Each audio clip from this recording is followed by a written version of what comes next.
మత్తయి సువార్త 19వ అధ్యాయం 18వ వచనం మనము చదువుకుందాం. యేసు నరహత్య చేయవద్దు, వ్యభిచరింపవద్దు, దొంగిలవద్దు, అబద్ధ సాక్ష్యం పలకవద్దు, తల్లిదండ్రులను సన్మానింపుము, నిన్ను వలె నీ పొరుగువానిని ప్రేమింపవలను అను నవియే అని చెప్పెను. In English, he said to him, which one? And Jesus said, you shall not murder, you shall not commit adultery, you shall not steal, you shall not bear false witness, honor your father and mother, and you shall love your neighbor as yourself అని రాయబడి ఉంది.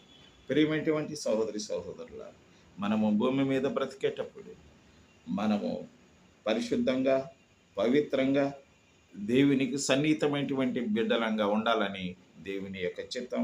ఇలాంటి పాపపు పనులు చేయకుండా ప్రభు సముఖములో మనము విశ్వాసంగా బ్రతకాలి. ఆమేన్.